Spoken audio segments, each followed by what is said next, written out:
தேவனுடைய நாமம் மகிமைப்படுவதாக. கிறிஸ்துவின் நிமித்தம் பாட அனுபவிப்பது நல்லது. எபிரேயர் 11:24 முதல் 26 வசனங்கள். விசுவாசத்தினாலே மோசே தான் பெரியவனான போது பார்வோனுடைய குமாரத்தியின் மகன் எனப்படுவதை வெறுத்து அனித்தியமான பாவ சந்தோஷங்களை அனுபவிப்பதை பார்க்கிலும் தேவனுடைய ஜனங்களுடைய துன்பத்தை அனுபவிப்பதை தெரிந்து கொண்டு இனி வரும் பலன் மேல் நோக்கமாயிருந்து எகிப்தில் உள்ள பொக்கிஷங்களிலும் கிறிஸ்துவின் நிமித்தம் வரும் நிந்தையை அதிக பாக்கியமென்று எண்ணினான். கிறிஸ்துவுக்குள் பிரியமானவர்களே, யூதர்கள் எகிப்தியரால் கொல்லப்படும் சூழ்நிலை காணப்படும் பொழுது மோசேயை காப்பாற்ற அவர் பெற்றோர்கள் மோசேயை ஜலத்தில் விட்டு சென்றனர் என்று காண்கிறோம்.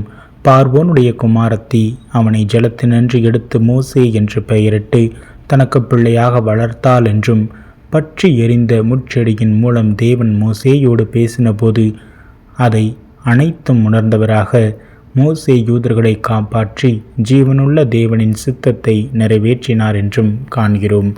2 கொரிந்தியர் 5:17 வசனத்தில், இப்படி இருக்க ஒருவன் கிறிஸ்துவுக்குள் இருந்தால் புதிய சிருஷ்டியாயிருக்கிறான், பழையவைகள் ஒழிந்து போயின, எல்லாம் புதிதாயின என்றும், ரோமர் 8:17 வசனத்தில், நாம் பிள்ளைகளானால் சுதந்திரமாமே, தேவனுடைய சுதந்திரமும் கிறிஸ்துவுக்கு உடன் சுதந்திரமுமாமே.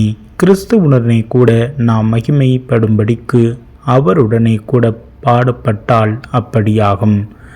கிறிஸ்துவுக்குள் பிரியமானவர்களே, இந்த தற்காலிக உலக வாழ்க்கையை நம் பெரும் உலக பொருளோடு செல்வம் மற்றும் தற்காலிக அதிகாரம் இவை அனைத்தையும் விட தேவன் நமக்கு வாக்களித்த நித்திய ஜீவனுக்கும் பரலோக ராஜ்யம் மீதும் நம் கவனத்தை நிலைநிறுத்துகிறவர்களாக காணப்படுகிறோமா?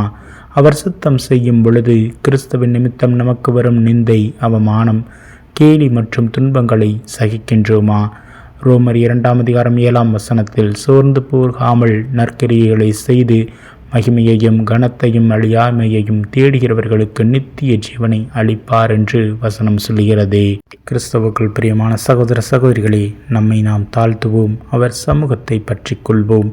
தேவன் நம் வாழ்வில் பெரிய காரியங்களை செய்வார்.